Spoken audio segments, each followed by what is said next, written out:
അസ്സലാമു അലൈക്കും വറഹ്മത്തുള്ളാഹി വബറകാതുഹു. നമ്മൾ വീട്ടിൽ കഴിയുമെങ്കിൽ ഒരു കോഴിയെ വളർത്തണം. കോഴിയെ വളർത്തുക എന്ന് പറഞ്ഞാൽ മുത്തുനബി സല്ലല്ലാഹു അലൈഹി വസല്ലമ തങ്ങൾക്ക് വലിയ ഇഷ്ടമായിരുന്നു. മുത്തുനബി പറയുന്ന ഒരു ഹദീസ് ഇങ്ങനെ കാണാം: അദ്ദീഖുൽ അബിയദു സ്വദീഖി, പൂവൻ കോഴി, വെളുത്ത പൂവൻ കോഴി എൻ്റെ കൂട്ടുകാരനാണ്. വഅദുവു ശൈത്താൻ, ശൈത്താൻ്റെ ശത്രുവാണ്. യഹരിസു സ്വാഹിബഹു, അത് ആ വീട്ടുകാരനെ സംരക്ഷിക്കും. അതുമാത്രമല്ല വസബ്അ ദുവരിൻ ഖൽഫ, ആ വീട്ടുകാരൻ്റെ പരിസരത്തുള്ള 7 വീടുകളെയും ഈ പൂവൻ കോഴി സംരക്ഷിക്കുന്നതാണ് മുത്തുനബി പറയുന്ന ഹദീസ്. എന്ന് പറഞ്ഞാൽ കോഴിയുള്ളതൊരു വലിയ ബറക്കത്താണ് എന്നാണ് പറയുന്നത്.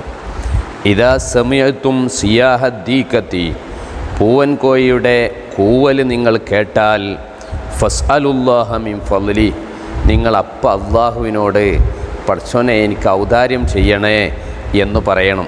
കാരണം എന്താ? ഫഇന്നഹ റഅത്ത് മലക്കൻ, അതൊരു മലക്കിനെ കണ്ടിട്ടാണ് പൂവൻ കോഴി കൂവുന്നത്. അപ്പം മലക്കിൻ്റെ സാന്നിധ്യമുള്ള സമയത്ത് പ്രാർത്ഥനയ്ക്ക് ഉത്തരമുണ്ട്. വൈദാ സമിഅതും നഹീഖൽ ഹമീരി, കഴുതയുടെ അലറൽ കേട്ടാൽ ഫതഅവ്വദൂ ബില്ലാ, അള്ളാഹിനോട് കാവലിന് ചോദിക്കണം പിശാച്ചിൽ നിന്ന്. ഫഇന്നഹ റഅത്ത് ശൈത്വാന, അത് ശൈത്താനെ കണ്ടിട്ടാണ് അലറുന്നത്.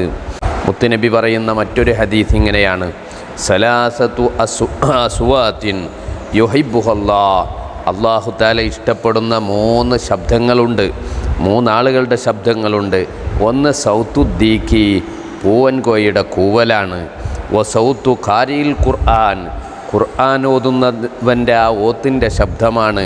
വസൗത്തുൽ മുസ്തഗ്ഫിരീന ബിൽ അസ്ഹാർ, അത്തായ സമയത്ത് അള്ളാഹുവിനോട് ഇസ്തിഗ്ഫാർ ചെയ്യുന്ന ആ ശബ്ദം, ഇത് അള്ളാഹ്ക്ക് വലിയ ഇഷ്ടപ്പെട്ട ശബ്ദങ്ങളാണ്. നിങ്ങൾ നോക്കൂ, ഇവിടെയൊക്കെ അള്ളാഹുവിൻ്റെ റസൂൽ സല്ലല്ലാഹു അലൈഹി വസല്ലമ തങ്ങൾ കോഴിയെക്കുറിച്ച് മനോഹരമായി പറയുകയാണ്. മുത്തുനബി പറഞ്ഞ ഒരു വാചകം എങ്ങനെ കാണാം? അബൂദാവൂദ് റിപ്പോർട്ട് ചെയ്യുന്ന ഹദീസിൽ, ലാ തസുബ്ബുദ്ദീഖ, നിങ്ങൾ കോഴിയെ ചീത്ത പറയരുത്. ഫഇന്നഹു, കാരണം യൂഖിലു ലിസ്വലാത്തി, അത് സുബഹിക്ക് നിസ്കാരത്തിന് വേണ്ടി വിളിച്ചുണർത്തുന്ന ആളല്ലേ, അതുകൊണ്ട് ആ കോഴിയെ ആക്ഷേപിക്കണ്ട.